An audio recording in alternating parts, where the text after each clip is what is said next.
I took the fall for my sister and spent 2 years in jail. But when I got out, my sister and brother-in-law were worried that I would compete for the property and join my parents in trying to kick me out of the house. 2 years ago, Joanna and Seamus were speeding and driving in the wrong direction with my car when they had an accident and killed someone. My parents came to me immediately.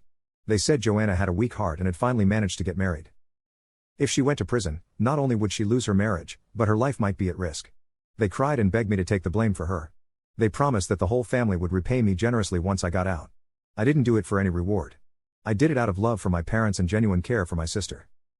I sacrificed myself, went to prison for her, sold my car, drained my savings, lost my job, paid the compensation, and endured all the insults. But I never expected my wholehearted sacrifice to be met with utter betrayal and contempt. I don't understand. Isn't blood supposed to be thicker than water? Why does family loyalty become so insignificant when faced with personal gain? Joanna heard my words, and her face turned dark with displeasure. She retorted, "I've already thanked you for taking the fall. What more do you want from me? This house is under my name now, and Seamus and I are expecting a baby in a few months. There's not enough room. You need to move out. We can't afford to support an idler." In her eyes, 2 years in prison for her was worth only a single "thank you." Asking for more made me the unreasonable one. Melanie chimed in, "Nino, don't you get it? A man's fate is to marry and provide, not live off his family. We were hoping to marry you off to a good woman and get some stability, but now, as an ex-convict, no one will want you. Letting you stay here is already as considering old time's sake." Seamus added, "Exactly. You've been to prison, so you'll be poor forever. If we let you stay, you'll drain us dry," he said, his tone merciless. James put out his cigarette and said coldly, "Jonathan, you're grown up now. It's time you understood the importance of contributing to the family instead of causing trouble." Each of their words felt like a sharp knife piercing my heart. Despite my overwhelming disappointment, my eyes welled up. I looked at them and said hoarsely, "No wonder you never visited me once during my 2 years in prison. I thought you were just too busy to see me. But now I see you only saw me as a moneymaker. You kicked me to the curb without hesitation the moment I couldn't make money anymore." I tilted my head back, fighting to hold back my tears. "Then," I asked, "so you're all determined to kick me out today?" "Yes," Seamus replied without hesitation. Melanie, Joanna, and James all looked equally resolute. Clearly, there was no room for negotiation. I saw no trace of affection in their eyes. I nodded, my heart completely broken. "Fine, as you wish. From today, we're done. And I hope you won't regret it." I finally saw them for what they were. These people I'd longed for during my 2 years in prison didn't deserve my sacrifices. The $100 million I had planned to share with them would now remain with me. Without another word, I walked out the door, not looking back. Behind the door, I heard Seamus's resentful roar, "You think too highly of yourself. What's there to regret cutting ties with a broke ex-convict like you? If we let you stay here and mooch off us, that's when we'd really regret it." Leaving that heartless home, I wandered the streets alone for a long time before finally finding a hotel to stay in. Lying on the bed, I stared at the 9-figure balance in my bank account, lost in thought. I used to believe I lived in a very happy family. My father patiently comforted and advised me when I faced difficulties at work. My mother would bring my favorite meal to my office when I worked late. My sister would come to pick me up from work when it rained. I felt like the cherished little prince of the family. I was always puzzled whenever I saw stories online about parents favoring daughters over sons. How could such families exist? How could parents not love their sons? But now, I finally grasped that awful feeling of helplessness and disappointment. I realized I had always been part of such a family. All the love I had felt was conditional, based on my usefulness. To them, I was more like an investment.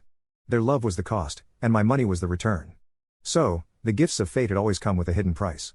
When I could make money and ensure a comfortable life for everyone, they smiled warmly at me. But now, they saw me as an ex-convict who couldn't find a job, with no money and no value.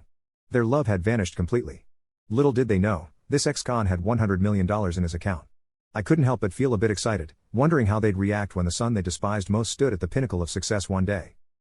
The next day, I arrived at a hotel in the city center. This wasn't just any hotel. It was a top-notch, sprawling establishment that catered to dining, lodging, banquets, and even business activities. It had 8 floors and occupied an entire building. The location, surroundings, and foot traffic were all excellent.